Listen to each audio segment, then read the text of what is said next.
మన వరంగల్లో మన ముఖ్యమంత్రి గారు వచ్చినప్పుడు అక్కడే వన మహోత్సవ కార్యక్రమం యొక్క ఎంబ్లంను ఓపెన్ చేయడమే కాకుండా అక్కడ మొక్కలు నాటేటువంటి కార్యక్రమాన్ని వారు ప్రారంభించారు. మరి ప్రతి సంవత్సరం 10 సంవత్సరాలుగా ఆశా ఫౌండేషన్ తరఫున ఇక్కడ రాఘవయ్య దంపతులు ఇద్దరు కూడా మరి 10 సంవత్సరాల నుంచి మొక్కలు నాటుతూ మరి అందరినీ కూడా ప్రోత్సహిస్తూ వాటి ప్రాముఖ్యత తెలుపుతూ మరి ఈసారి కూడా అధికారికంగా చేయించడం నిజంగా వారిని అభినందిస్తా ఉన్నాను. ఈ కార్యక్రమాన్ని ఇంత పెద్ద ఎత్తున చేపట్టినందుకు ఇందులో మరి పనిచేసిన ప్రతి ఒక్కరిని కూడా అభినందిస్తా ఉన్నాను.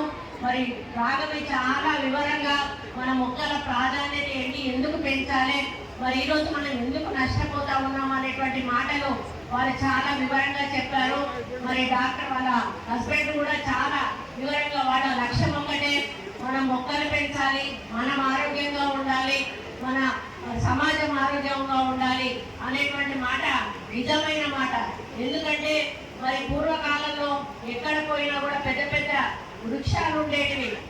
మనం సెలవులలో మా అమ్మమ్మ వాళ్ళ ఇంటికి వెళ్తే మేము దేయంతా ఇంట్లో ఉండేవాళ్ళం కాదు, పెద్ద చింత చెట్టు ఉండేది. ఆ చింత చెట్టు కిందనే మంచాలు వేసుకొని అక్కడే ఆటలు ఆడుకుంటూ గడిపే వాళ్ళము. అటువంటి చల్లని నీడనిచ్చేటువంటి చెట్లు ఈరోజు మనకి ఎక్కడా కూడా కనపడటం లేదు. మనం ఇల్లు కన్స్ట్రక్షన్ చేయడమనో లేకపోతే రోడ్డు వెడల్పు చేయడమనో ఏదో ఒక పేరుతోటి ఈరోజు మొక్కలను మనం పెద్ద పెద్ద వృక్షాలను ఈరోజు తీసేస్తా ఉన్నాం. కానీ మళ్ళా అంత సమాంతరంగా పెరిగేటువంటి వృక్షాలను పెంచడం అంటే అది మామూలు విషయం కాదు. కొన్ని సంవత్సరాల సమయం తీసుకుంటే కానీ అంత పెద్ద వృక్షం తయారవదు. కాబట్టి మనం ఇప్పుడు ముందు తరాలకు, భవిష్యత్తు ముందు తరాలకు మనం మంచి చేయాలంటే మనం ఇప్పటి నుంచే మొక్కలు పెంచే కార్యక్రమాన్ని చేయాలి. మీ అందరికీ కూడా ఒక కథ తెలిసే ఉంటుంది. అశోక చక్రవర్తి అనే రాజు మారువేషంలో గుర్రం మీద రోడ్డు మీద వెళ్తా ఉంటాడు. వెళ్తా ఉంటే ఒక పండు ముసలాడు ఇవాళ రేపు చనిపోయేటట్టు ఉంటాడు. ఆయన చెట్టు పక్కన ఒక్కడే గోతులు దొంగుకుంటూ చెట్టు పెట్టుకుంటూ వెళ్తా ఉంటాడు.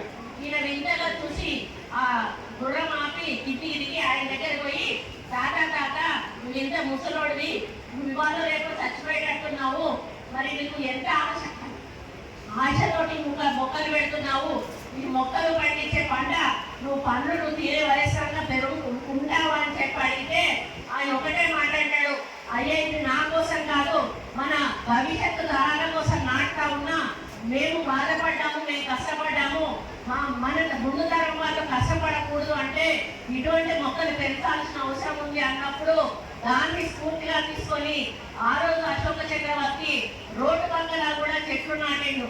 మనం చిన్నప్పుడు పుస్తకాల్లో చదువుకున్నాము, అశోకుడు చెట్లు నాటను అనేది అది అందరికీ తెలిసినటువంటి విషయం.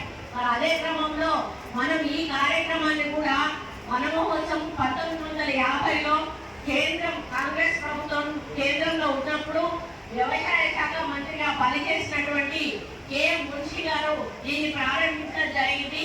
ఈ సంవత్సరం 75వ సంవత్సరం కాబట్టి దీన్ని వజ్రోత్సవ వన మహోత్సవంగా మనం పిలుచుకోవడం జరుగుతుంది.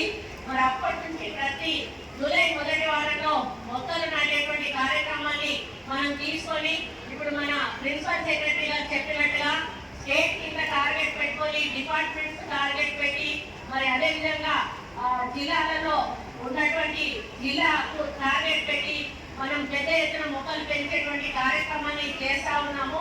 అదే పద్ధతిలో ఇళ్లలో కూడా మీరు అడిగిన మొక్కలు తప్పకుండా మరి ఫారెస్ట్ డిపార్ట్మెంట్ నుంచి అందించడం జరుగుతుంది. కాబట్టి మీరు కూడా మీ ఇళ్లలో